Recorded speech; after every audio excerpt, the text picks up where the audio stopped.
Ah, Acorn Heights, one of my favorite new tracks to the Mario Kart franchise. The concept of a larger-than-life tree being the centerpiece of a track isn't brand new, but the way they've incorporated the rails as the vines really makes this track stand out. And this has allowed the map to have two sections that include many various pathways that weave above and below each other. And in this video, I plan on going over every single one, from the most basic to the extremely slow, and even including a super secret pathway and revealing its true intentions. So let's go over the roads less traveled of Acorn Heights. As always, we start with the beginning, as we race against our baseline, which is a time trial that takes the most basic routes without shortcuts, mushrooms, or any fancy tricks. But it does take the fastest lines and the tightest turns. We start off comparing the baseline to this pathway, where we go wide for a few extra coins.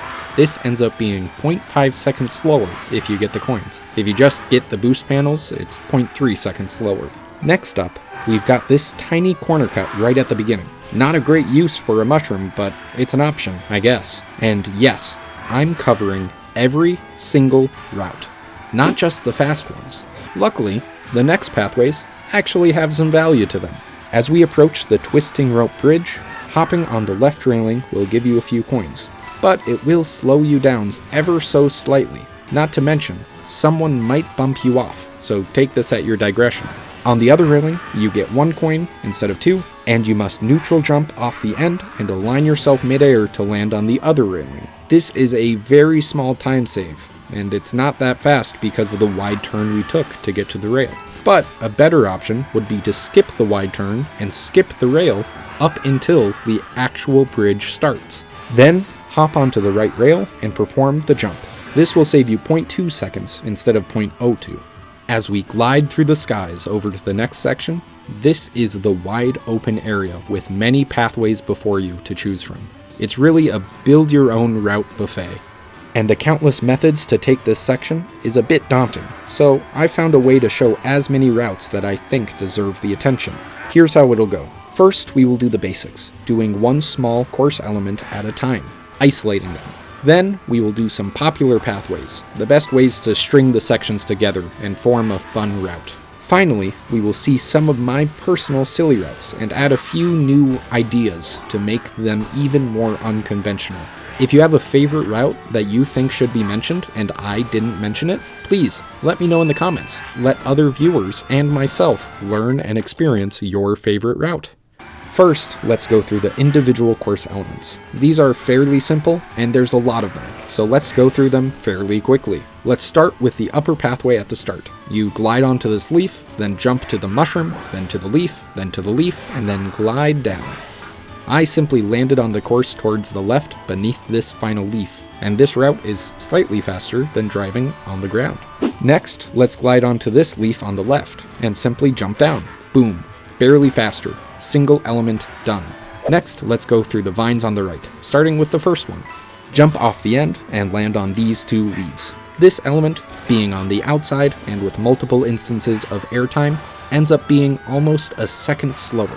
But much worse than it is the next vine. This leads to jumping onto this leaf and then onto the path, losing us nearly a full second. The worst path to take on its own is the final vine. This path takes you even higher into the air, with less opportunities for tricks, leaving you nearly 2 seconds behind the baseline. Driving down the middle of the path, onto this leaf, off of this mushroom, and onto the final leaf, makes us just over half a second faster than the baseline. Onto the vine on the left, it takes us onto the final leaf, where we are 0.8 seconds ahead of the baseline. Now, finally, with this mud section, there are numerous ways to go about this. The classic is using a mushroom onto the vine, then tricking off the end, 0.5 seconds faster. Alternatively, we can do this shroomless by performing a charge jump over the mud. It only saves 0.1 seconds instead, but it does save a mushroom. Interestingly, faster than both of those methods, we can use a mushroom boost and then just drive off the ramp, not onto the vine, and jump onto this leaf, then jump down onto the course, saving 0.9 seconds. Finally, we can mushroom through the mud, ignoring the vine entirely. I would recommend using a second mushroom or using a charge jump to make it through the entire section. Now that we're done with the individual course elements, did anyone notice a pattern?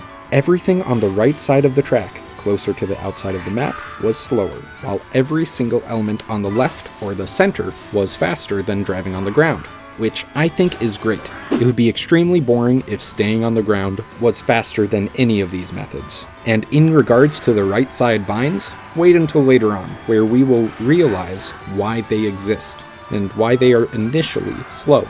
But we shouldn't think of the elements as individuals. We should combine them to form routes to take. So let's start part 2 of this section. First, we combine all the left elements, going over the starting leaf, driving onto the vine, tricking to the next vine, and dismounting onto the ground. It's a fairly fast route with no mushroom involved. Our next combined route is by going over all the vines on the right, and then tricking up to this leaf, and then jumping down, which is very slow, but both of these routes will make an appearance as we leave this section a little later in this video. But before then, I want to interject and say from the glider ramp off the upper leaf, we can travel to any course element we want, leading to countless routes. And that's really the reason I am not going over every single combination. There's just too many of them. But I will add a few more things to make this section even more fun. At any point, we can hop onto the canyon walls or hop onto the walls of the leaves like a madman, or trick off of these little poles for extra height. A few cool paths this opens up is if you happen to not make it onto the right leaf at the start, you could charge jump, trick off the pole, wall ride, then wall jump onto the glider platform. Now this is not fast, but it shows how much variety we really have in these open-ended sections. And similarly, we could use it to jump onto other leaves and other vines if we missed them before. Or we could use the poles. At this mud section, we could do a charge jump and jump off of this pole to try to skip the mud section entirely. It's not that good, but it's pretty fun. And they're all very silly and dumb things we can add to this section for fun. Anyway, let's move slightly forward and go into this intermediary section, this big wide turn. There is a very good shortcut using a mushroom through the boxes, which saves 1.69 seconds. But there are other ways to skip the wide turn, and those methods require the vines from the previous section. So let's go over even more routes. We start off here, where we charge jump or mushroom onto this vine, and at the end of the vine, left trick into the wall, and hold left against the wall. Eventually, you will start a wall ride. Then, when you are roughly aligned with this pole, jump off the wall and turn left mid-air. You should barely land on the leaf. Then hard turn in and trick off of it to save 1.4 seconds without using a mushroom. Now, the wall jump timing is tricky. You disconnect off the wall sooner than you'd think. If you do disconnect, it's not the worst, but you will be behind the baseline, which is why practice is important. However, I have a saying. You don't need practice if you've got a mushroom. So, if you try to get to the leaf and fail and land in the shortcut, use your mushroom to save you.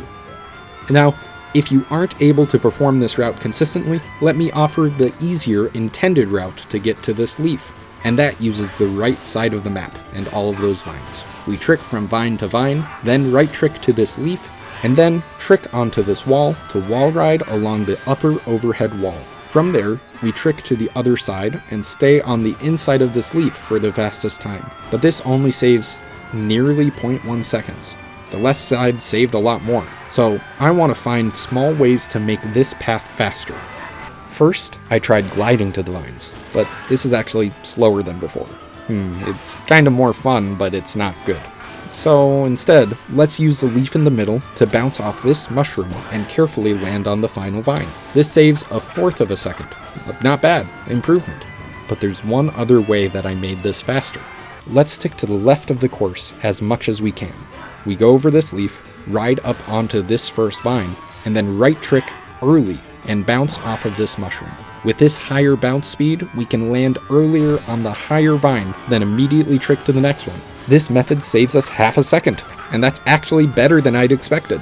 It's slower than the left side routes, sure, but it's cool to have this option. And what I want to explain is that discovery process we just went through is a taste of what is available in this section. Learning how to string together all of the individual elements into your own routes that are personalized to you is really cool. And I think sections like these are meant to be open-ended. Anyway, we aren't done yet with this course. Now we get to the final uphill section as we drive up the roots of the Great Acorn tree. While it isn't a mix and match section like we just went through, there are plenty of options, and a secret, mysterious route that I'm sure nobody has ever used. First, let's do the land routes, and then the vines, and then the mystery route. Starting left to right, the left section uses these boost panels, and it's half a second slower than my baseline, which is the second from the left, by the way, so we're gonna skip that one. Next, the second from the right is slightly faster than the baseline, but the fastest path, if you're allergic to vines, is the rightmost path. The boost panel really helps speed it along. Now let's go over the vines, and one thing about the final vine is the end is a trap. Do not drive to the end under any circumstance. If you jump right, you fall into the ravine. If you jump straight, you go into this terribly slow turn. What you should do is jump to the left onto the next vine, then right trick off of it and mid-air trick 2 times to align yourself past the final S-turn, saving 0.7 seconds. Hey, this is mid-editing Westin. While editing the footage, I realized the end of this vine looked like it's designed for you to drive off of it without jumping. I tried this, and even that didn't work. I ended up in a similar situation to jumping off. But then, I braked off of the end, and managed to simply fall onto the next vine. Now this is still not a good route. Tricking off early is still the best play. I just wanted to point this weird thing out. Anyway, back to the main guy. The last main way of taking this section is to go onto all of the vines. So we go down the left route and then get onto the vine and trick from one to the next to the next. And it ends up 0.45 seconds faster than the baseline.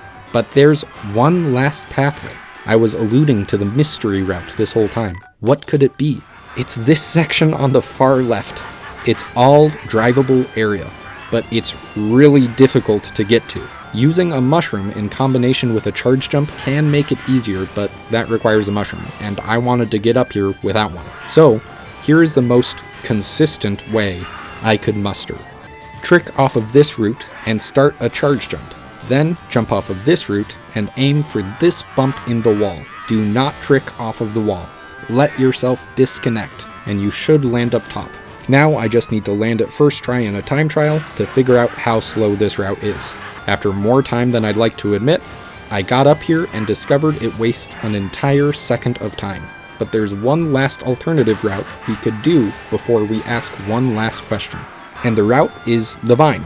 Now that we can get up here, we have access to go across the entirety of the final vine. Somehow, this is harder to pull off than just getting up here. The road is weirdly curvy and bumpy right around the vine. Anyway, eventually I pulled it off, and it's actually faster than my baseline. I mean, barely, and it's way too much work to barely be faster. Which begs the question, why is this section available to us? I thought maybe the leaf cut from the previous section might have a route to get here, but no, there is no way to wall ride all the way over to this section.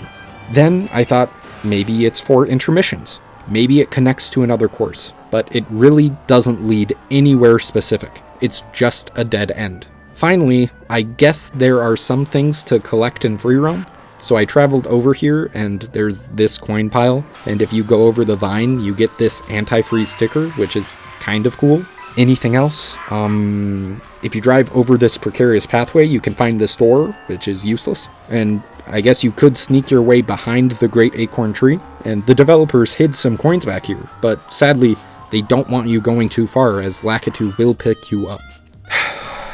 Well, that's been the alternate routes of Acorn Heights.